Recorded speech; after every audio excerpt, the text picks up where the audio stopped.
I opened a maternity boutique and it was called Expecting. I thought that was very clever. Once you pigeonhole yourself with a name, it's very hard to change. I was serving pregnant women and they would say, I'm here for jeans, but I'm not going to buy any dresses or tops because all the styles right now are flowy. So why would I buy maternity clothes when I could buy regular clothes? I was like, if I have to hear this again, I'm going to lose my mind. So we had this little tiny section of non-maternity for people who were no longer pregnant. So many women would say, my friend told me she loves my clothes. She's always asking. And then I tell her where it's from and she's like, I can't walk in there. I don't want people to think I'm pregnant. What if somebody sees me going to Expecting? It had a stigma if you weren't having babies. And so I rebranded. I changed it to Shop CommonThread, and it changed everything. I mean, instantly, our business just took off. Welcome to the DTC Insider podcast, where online business owners come to find actionable tips and tactics to grow their businesses. Now, here's your host, Brian Roisentul.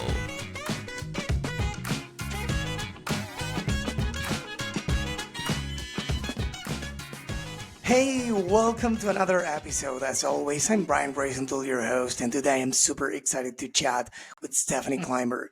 She's the founder of CommonThread.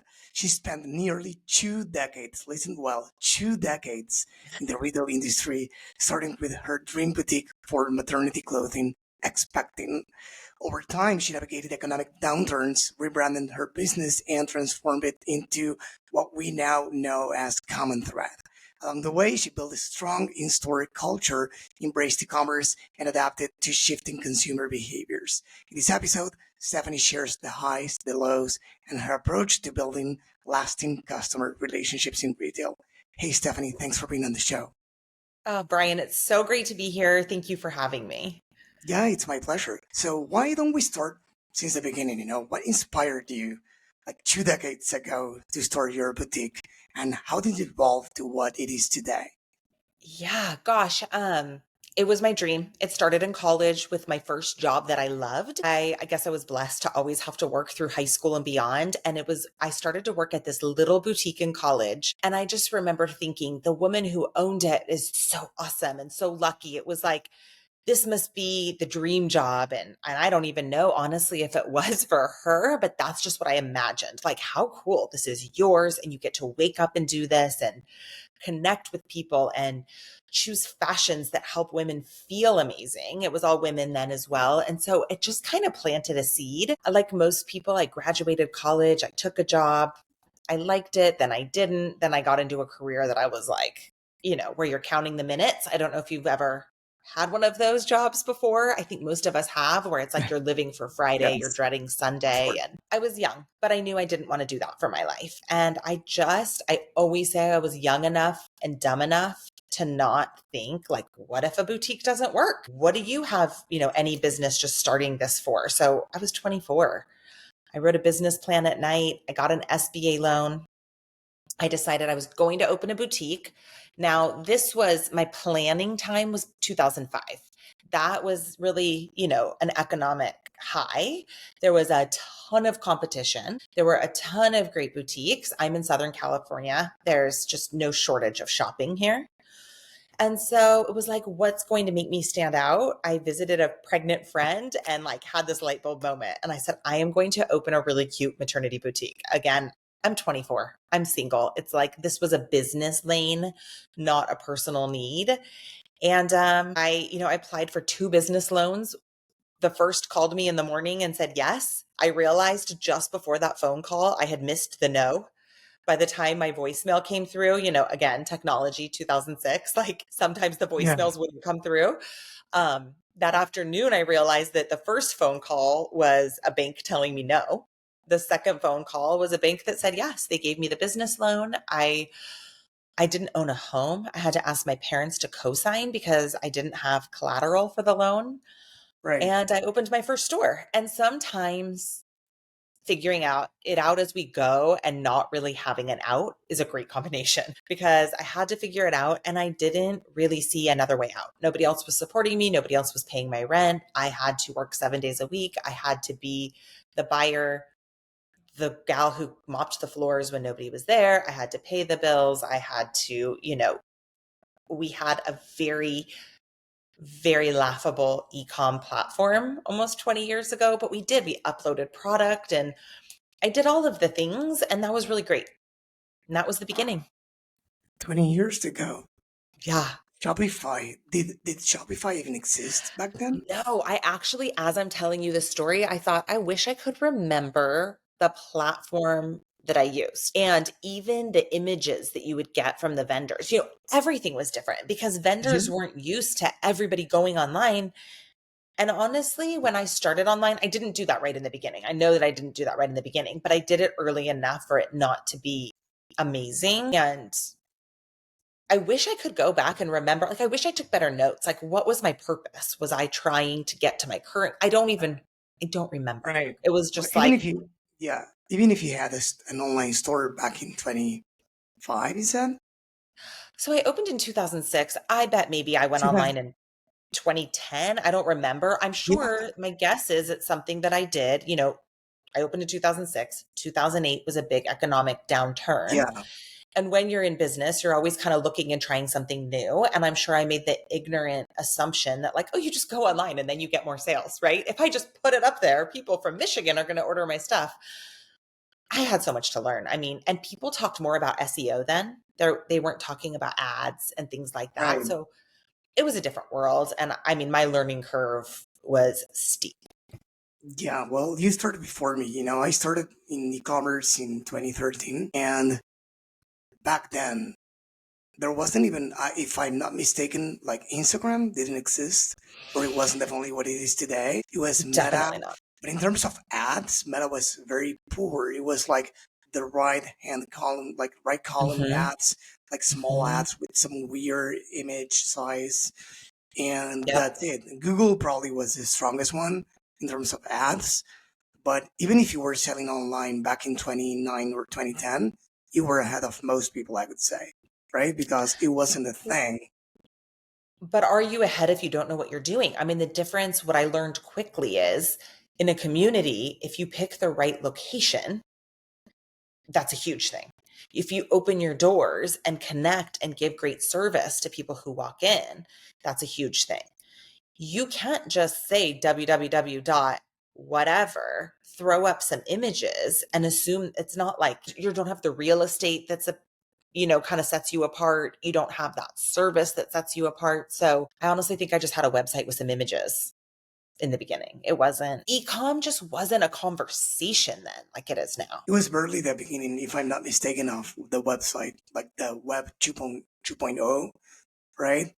Websites before were read only. And then, of course, YouTube came in, I think it was 2005, more or less. YouTube, right? Okay. So it was right at the beginning. So after that, what happened? What happened? I was like this for a very long time. Okay. 2006, you're getting a little better, a little better. You're really figuring out the game of commerce in general, more brick and mortar and playing small. Again, things we have now, podcasts and this was blogs were barely on the rise, Instagram, and we just have access to so much. If you start a business now, I think you can fast track in a million ways versus 20 years ago. Then 2008 came and my headspace, unfortunately, was just hang on. And I thought as long as I wasn't closing, because people were closing everywhere, there was so much uncertainty, there was a lot of fear. And I got into a just see it through. And that gets old fast. Nobody really is inspired to wake up and just not close your doors. And in 2011, I had my first child. And for me, that really changed things because as your family grows, you have different goals, if you're kind of trading your time for your career and for your income. And I just thought, what am I doing? I need to elevate this. I need to take this to the next level. Or I need to be done and understand that maybe it's not the right thing for my family. And I had, at the time, I had signed a 3-year lease.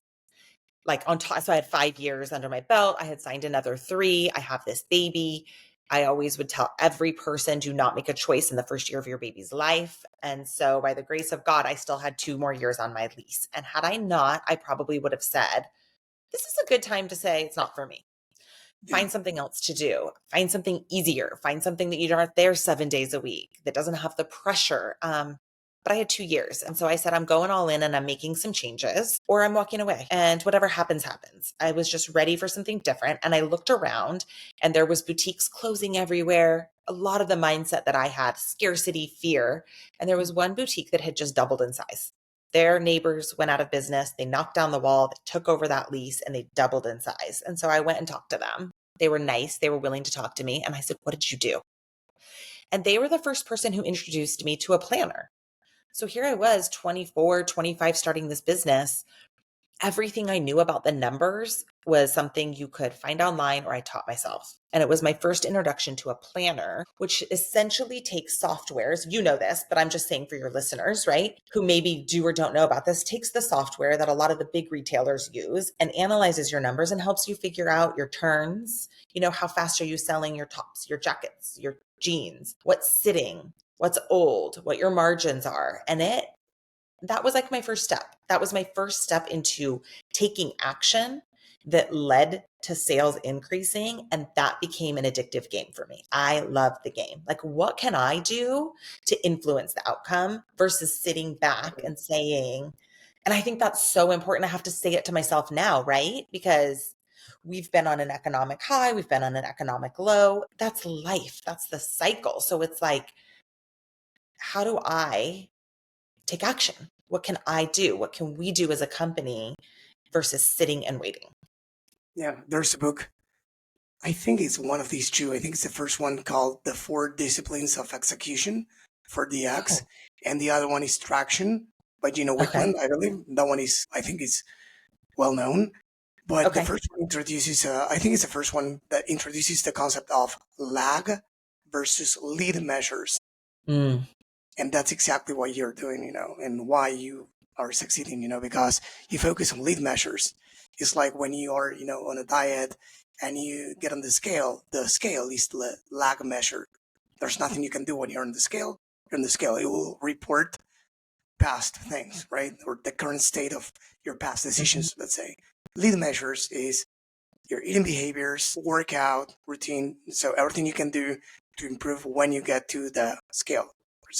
So in this case, it's the same. Is what can you do to influence the output or the outcome, and not just focus on brain or desires or procrastinating. That's a tough one for me. But yeah, that's pretty much it. So you looked for advice from someone who was successful at the game. You learned from them. They helped you, and then what happened? Sales were increasing. And that was great. But as you mentioned, I opened a maternity boutique and it was called Expecting. I thought that was very clever. You learn a lot of lessons in business. I'll tell you that lesson because I was sharing it with my son the other day. He's 11. He says he wants to start, a brand. So I was sharing my lessons as he was thinking of a name. And I said, once you pigeonhole yourself with a name, it's very hard to change. So here I was called Expecting, and clients were coming in. I always listen to clients. The best part about having a brick and mortar store, even now that I also have e-com, is the human beings who come in. They love to talk and tell you what they're looking for, what they want, what makes them excited, what makes them feel good. And I was serving pregnant women and they would say, I'm here for jeans, but I'm not going to buy any dresses or tops because all the styles right now are flowy. So why would I buy maternity clothes when I could buy regular clothes? Right. And I was like, if I have to hear this again, I'm going to lose my mind. And have you ever heard, I hear this all the time, the mind that has the problem isn't always the mind that can solve the problem. And so this is where working with the company that helped with the numbers, it was like having a boss without having a boss. When the month would be bad, it's like, what could you do? Plan an event. And I'm talking about this and I'm talking about this. And I'm like, I'm so sick of hearing the same sentiment of they're not going to buy tops and dresses. And it was like, so carry non-maternity tops and dresses, but carry them for pregnant women. That was step one. Well, then those pregnant women, we developed relationships. I've always been a relationship and a connection person, which I think has helped save my storefronts in a world of fast, free, easy e-com purchasing. But I've always loved the relationship. And so then they would say, well, I want to come back and shop with you. Like, I love your clothes. So we had this little tiny section of non-maternity for people who were no longer pregnant. And I thought, I have the wrong name. My store's called Expecting. And everybody, and I mean everybody, it didn't matter if they were in the business, not in the business, would say you've been around a decade. You can't change your name. That's branding. It's marketing 101. And in 2015, 16, a series of events occurred. And I was like, I just know I need to change my name, to the point that I'm not telling anybody. I found a marketing company. I hired them to help me. And I said, we're doing this because I've pigeonholed myself, right? And so many women would say, my friend told me she loves my clothes. She's always asking. And then I tell her where it's from. And she's like, I can't walk in there. I don't want people to think I'm pregnant. What if somebody sees me going to Expecting? It had a stigma if you weren't having babies. And so I rebranded. I changed it to Shop CommonThread. That was 2016. And that was my first most important business decision. And you look back, you never know at the moment, but you look back on things you've done. Certain things just work. And it changed everything. I mean, instantly our business just took off, and we changed to Shop CommonThread. I remember as I was toying with names, somebody said, that doesn't tell anybody who you are. And I'm like, that's the point. I'm not doing this again. I don't want to be the store that sells clothes to women who are 30, the stores that, like, whatever the name could be, I will never just pigeonhole it again. If you take a look at the name of the most well-known brands, they don't say anything. Like the name itself. They're words. Exactly. Like, what is Nike? Take Apple, Nike. Nike. I don't know if you read the book. I recommend the book here, and it was mentioned in many episodes let's say in the last few years. It's Shoe Dog, the story of the founder, and it has a beautiful meaning actually, but it wasn't picked by the founder. It was actually, the first name was Blue Ribbon. Blue Ribbon was the first name because, again, Nike and Blue Ribbon were just impulse names. They needed to make a decision because they were at the phone with I think it was the Japanese manufacturer, and they said, what name should we put on the shoes? And I think it was something like, he took a look at his shoes and it was like Blue Ribbon. And it was like that for many years until one of the, let's say, his right hands, let's say, they carry the story around the temple of Nike, which is, Nike is the goddess of victory, I think it is. So Very it was, cool. Yeah, it's powerful. But it's like, we hear Nike and we don't know that, right? But now it's a household name. We have to remember, when Nike became Nike, it wasn't a household name. Yeah, but there's something I heard recently and I love, and it's something that I think and I encourage everyone listening to this to think about. It's like, Apple doesn't say anything, but can you imagine, let's do the exercise now, what an Apple hotel would look like? Can you imagine, what a Nike hotel could look like? Right. No, you can, but can you imagine what let's say, CommonThread hotel will look like? Can your customers imagine that too? Can your team imagine that too? That's the beauty of that. That's branding. That's a brand versus just a name. Exactly. And it's hard to build a brand if it only evokes one thing. If it can only sell, if your brand explains exactly what you sell in the moment. And this is, again, young and a lot to learn. Yeah, and sometimes it's not about the rebrand of, like, doing the rebranding of, or let's say changing the name. It's about changing sometimes it's a focus with certain words. It's very similar to what happened to you. I don't remember the name of this brand, but it's a very well-known brand. I don't think it was like for luggage. One of the most well-known brands for luggage, let's say. Okay. I think, like, let's say they were probably mainly related to travel, so. Okay.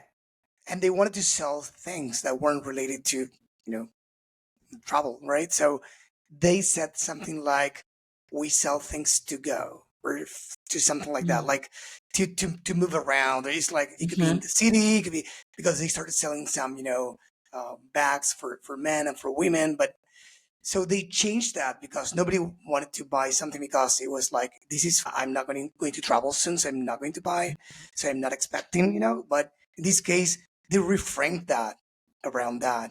In your case, it was the name, right? Yeah. Yeah. It wasn't the concept. For them, it wasn't the name. It was what what people associated the brand to, is things to travel, So they tried to reframe that and they made it, right? So yeah, it happens to many people. Okay. So fast forward today. You have two Yeah. stores, you have the commerce, and is it something that we discussed recently by the end of 2024 with a few brands, and it's like the importance to of interacting with your customers live. If you have if you're fortunate enough to have a store, that's amazing.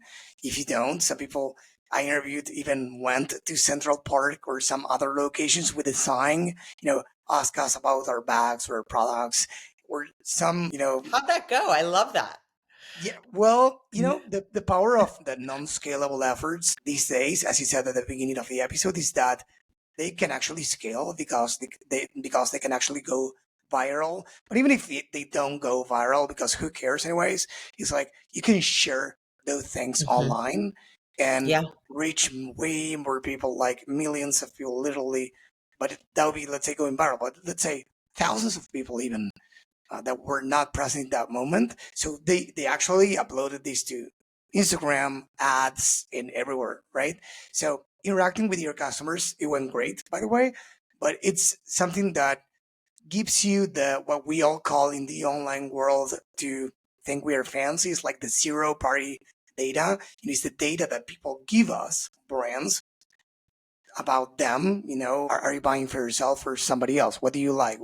Which other brands did you consider before you bought? How many months have you been following us before you made the first purchase? Like, you can ask many things, but when you are face to face, you can actually see, you can actually hear customers talking, I don't know, couples, friends talking between each other, and you can say, oh, does he have? Do you have one with a bigger pocket, with a smaller pocket, with a different strap, or with a different whatever colors? You can actually feel different stuff that can help you improve, right? And I think you know how you can feel when people want feedback and you're like, I'm going to be honest with this person. And it's not mean, but you can like feel they're open. They actually care about my opinion. And I just think opening ourselves up when a client tells me, recently we had a client who shopped with us for years and she shared with one of my store managers, I was out with some friends the other night and gals were saying they haven't been shopping with you as often lately. And this gal just nice. She has no ties to our company. She's just shopped with us for so many years. She's asked them why not. And they said it's just feeling like a lot of basics and I'm wanting something unique. I'm wanting something dressier. We could have gotten defensive. We could have, said, well, this is why, that is like gold. It was like, oh my gosh, thank you. Thank you for your time. Tell me more. My manager told me, I reached out to this client. I was like, thank you so much for the time, for the honesty. That feedback, that can change your whole company. And just being open to that from customers, these people are taking their time to go out of their way to come to you and to tell you what they know. And the whole, we're here for our customer. Like, it doesn't matter if I love everything in the store if nobody else does. It doesn't matter if it makes me feel good, but nobody else wants it. And so that is just, it is the biggest gift. And it is what has changed our business the most. I've always just thought the customer will tell us what they want and what they're needing in the moment. And sometimes they tell you with words. Sometimes they tell you with spending habits, but the information is there. So what, I've been posting a lot on, we have a weekly newsletter. Mhm. It's under the same name. We share a lot of things we learn from people like you and from our clients as well at the agency and from people online as well, right? We love, being exposed to this, learning many things because it's the way to stay ahead of the curve or at least try to follow the latest trends. And one of the things that, we see is that as a common pattern for 7, 8, 9 figure companies and so on is that the successful ones go beyond the storefront. They are willing to go beyond the storefront. So it could have different meanings to different brands. Some engage with their community heavily. Mhm. I know you do, and we can talk a little bit more about that in a minute.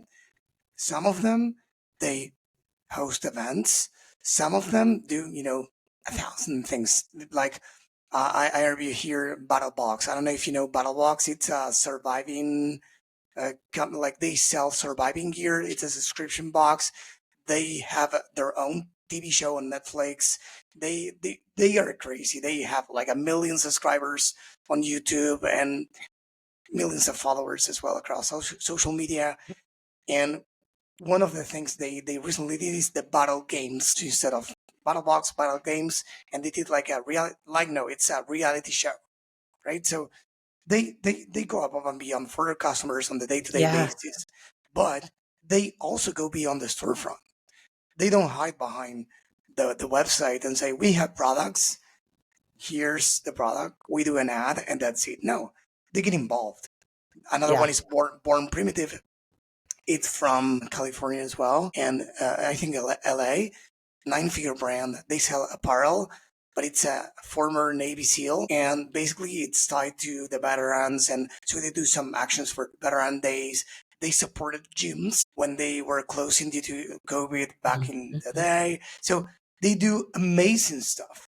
So that's how you stand out as a brand these days, right?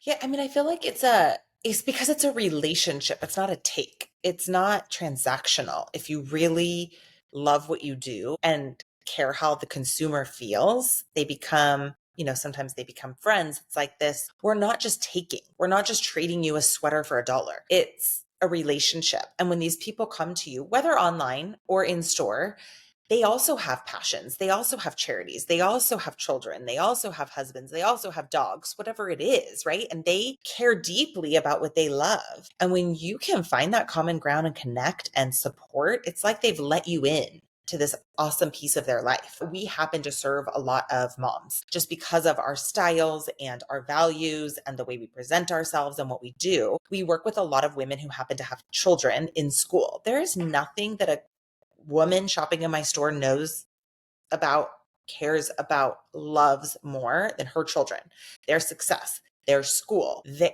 whatever it may be. So when we can get involved and it's like, tell us more, how can we support? What can we do? It's kind of like they're letting us in.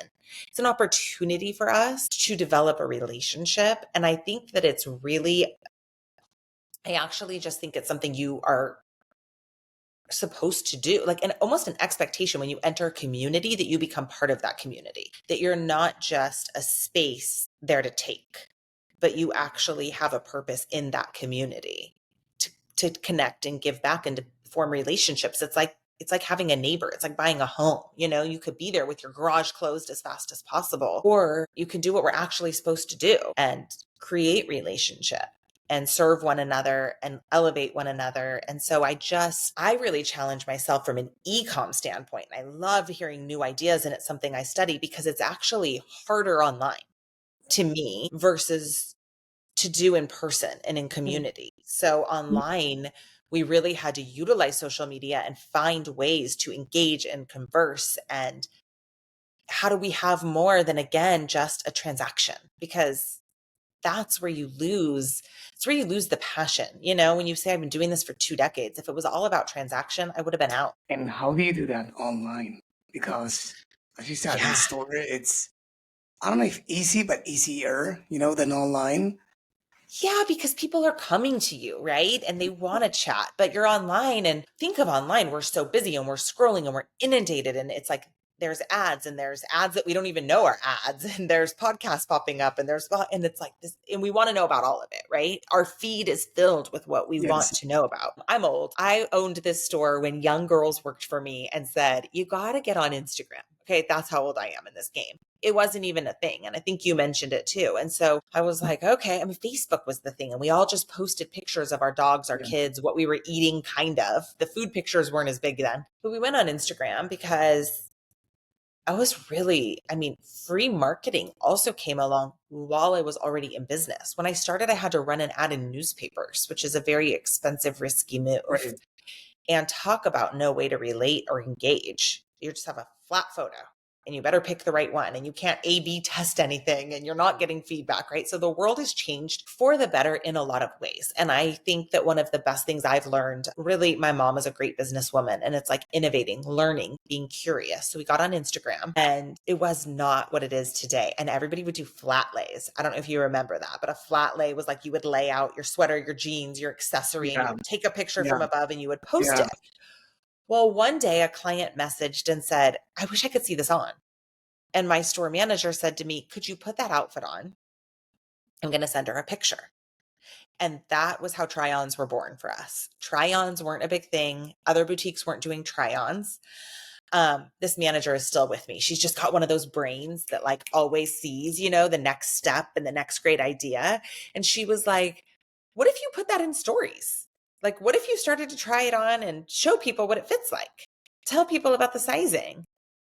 And I thought, that seems weird, but we weren't that busy, you know, maybe we were trying to drum up business. There's been so many things, and that may have single-handedly saved our storefront in 2020. Wow. I don't know how many years we'd been doing try-ons, but we had developed a following. I mean, my husband would think, those who are not familiar with that. Okay, so we would go on Insta story. So you have your feed and then you have stories. We would go in stories, and I would hold up my camera in the fitting room. You know, it was really not great in the beginning. And I would say, I'm wearing this sweater and it's this much money and it's by this brand and this is how it fits. And I paired it with this necklace and these jeans, and like, here's a bag you should get and whatever. And then people would comment. And so in the beginning, this was so long ago, our website was like so lame, non-existent. Not everything would be on there. And so they would DM us. They would message us if they wanted the product, and we would invoice them. Like, we would email them an invoice. It was wild. So then we had to build a website and make it easier, and you can just link, right? And it's like, you just tap the link, it takes you to the sweater. But this was like before, like, to know it. This was before, I mean, this was years ago that we started this, and it was, our followers loved it. They were like, this is awesome. I would have men at like charity events for my kids' school. My husband's like, this is so weird. They'd be like, every night we get in bed and I hear your voice. My wife's watching your try-on videos, deciding what she needs. Clients would come in with their phone. So some would buy virtually, but a lot would come in and they'd have all these screenshots of all the things I want to try on. It was like they were virtually building their fitting room. Right. And it created a relationship it was like my first glimpse into the fact that you can create a relationship through this phone. Yeah. Because now they're chatting with you. Oh, I like that sweater. Oh, that's awesome. Where your daughter's graduating and you get to go to the graduation and it's in Minnesota, it's going to be freezing. Right now you've got a relationship. Now you're asking them, how did it go? Is your daughter interviewing? What's she going to do now? Like, now you're in to their life and you're invested. And so that was my first understanding that you could do that, where I used to always think like, I love in person because I like relationships. I like connections. I like knowing how that item made you feel when you wore it on that date. And when you're coming to a small store, I think you like that they know what's in your closet and they know what you're doing. So I'll mention a few ideas, not only for you, but for the audience as well. Because we, again, discuss many things, not only with clients, but with many amazing founders such as yourself here in the podcast, about how brands can build relationships online. It's definitely not the same as being in real life, but again, you cannot meet everyone in real life. So first off, I'm talking about like brands of all sizes, I could say. They call their customers. You can choose whether to call your VIP customers, whether to do cohorts, of some VIP, some lapsed customers, those who didn't buy in a long time, but bought, once or twice in the past. And those who didn't even buy, those couldn't be customers, of course, but people who are in your email list, but for so long ago and never, ended up buying for some reason. So yeah, you can call them from a place of, even more your customers of, you know how it goes, right? But from a point of, I want to learn, I want to help, I want to provide a better experience, better products, better everything. So do you have 2 minutes for us to discuss? If you want to give them an incentive, that's on you, of course, but you can call them. Sometimes it's the same CEO who called them or the founder. Sometimes it's the CX team, the customer success team, or somebody else. You don't need to do it every single day, every single week, or every single month. But the important thing is that you that as a brand, as we were saying, you care because they're not coming to the store, you're coming to them. You're coming to their home, let's say, to their phone. But regardless, you're there for them. And it's even bigger because, again, you are coming to them as a brand saying, you bought this a few months ago. You'd love to know more about your experience. Do you have 2 minutes? So that goes a long way. Not many brands are willing to do it, but those that are willing to do it, they actually get a lot of information. Another way is to, some people have communities, Facebook groups, school, Slack. It could be an email list as well. Why not? But in the other way, like again, Opbi is a big, supplement brand. They are the founders of a big e-commerce community called the Chew on This community. They have podcasts. They are amazing. Ronak Shah, Ash Malwani, and Ankit Patel. They built from $0 to $80 million in 4 years. So I think now they are in the $80 or $90 million. Yeah. And I interviewed one of them a few years ago and keep in touch with them. And one of the things they built, among many other founders as well I talked to, is the community. It's a Facebook group, let's say in their case. They have, I don't know how many hundreds of thousands of customers. And before releasing a product, they ask them, what do you want to see next? They ask them for feedback. They do giveaways. They are engaged. Some other way to stay in touch is to have an app. An app these days is not as, the bar is not that high because you can have a no-code app with Tapcart or any other company. I have no affiliation to that company. You can find the one that you like the most. But the thing is that in the app, here's the beauty. You don't have a copy of your store. You have something to complement your store. So let's say you have, in this case, apparel brand. You can have the look for the day, for the night, for the week, for the weekend, for if you're pregnant, if you're not, if you whatever, So you can have different combinations, different ideas. Like it's content creation for some brands. Again, this supplement brand, they have recipes. I don't know. They have ideas. The night routine. You're providing something. That's what I'm hearing, right? You're providing something. You're giving information that they want to have anyways. They want this information, right? And you're committing to creating content. As you said, the commitment to content creation, I don't think it's optional these days. I think it's something that brands that are not doing that is probably like, I speak with, again, 9-figure brands who have like the founder or some other team member in the, or some creator, let's say full-time creator sometimes, like some hours a day, every single day of the week, some hours a day recording content, right? So yeah. There's another 8-figure brand founder, Brock Mamoser at Frostbody. He's great as well, 24 years old or something like that. And he built I think it's $50 million now brand. And he said, I've never thought making TikToks could be important, but every day I wake up, thinking about the most important action, and it's TikTok. So I'll spend the day making TikToks. $50 million. Founder, so isn't it? And you have to be open. I mean, I think that's why you get these 24 just doing phenomenal things, because he was open to that, right? He's part of the changing generation, acknowledging how fast technology is moving and the opportunity that's there versus getting stuck in meetings and spreadsheets and whatever it is, right? He's realizing nothing matters unless I can bring the customers to us and have them interested in our product. Yeah, and talking about interaction, social commerce, it's starting to happen. Social commerce, for those who are not aware about it, is, in this case, let's say TikTok Shop is the most, let's say, well-known example, but YouTube Shopping launched as well. Meta is launching something in the UK as we speak. They have already launched it, and they are launching their creator marketplace, affiliate marketplace, like TikTok style. So you have someone in your store not only to receive people who come through the door, but someone on the back going live for how many hours a day, selling things on TikTok, interacting with people. Is it transactional? Sure. But it's meeting your customers where they are as well. Absolutely. And that's always changing. That's the thing. You're never figuring it out. You're never done. You never get to check that box and say, I got that, right? Because it's always changing. The way people are consuming information and product is always changing. And not everybody's the same. I mean, I have I have a lot of clients who live within, a tiny radius of our store, and they buy 95% of what they buy online. And they choose Right. to come pick it up at the store, but they buy it online. And they live right there. And then the person who lives next door to them has never clicked buy online and comes in to see us every other day because she loves to chit chat. Right. Everybody's different. There has to be different avenues for different people. And Right. figuring that out, you can either make it fun or you can be frustrated. And that's a decision. And we just choose to make it fun. I choose to surround myself with people who are younger or more creative than I am, because they let me into what the next great thing is and what we need to be doing. Yeah. You do things like handwritten notes, sending handwritten notes with orders, right?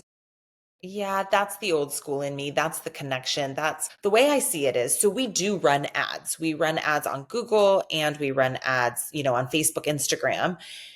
So we get a lot of first-time clients. And I think that most of our first-time clients probably come by way of ad at some point. I understand, they don't buy right away. Maybe they join the email list. Maybe they follow along, whatever it may be. But I always think when you're a first-time client, you don't know anything about us. You have no idea if the girl in the video that first drew you in, does she work for us? Is she an influencer? You just don't know anything about us. You don't know about our warehouse and our people and who's filling your order. So if we can humanize this, and you can realize, I think our assumption online is we buy something online, we're never going to hear from anybody. They're going to send it to us, it's going to work, or it's not going to work. We're going to click a link if we want to return it.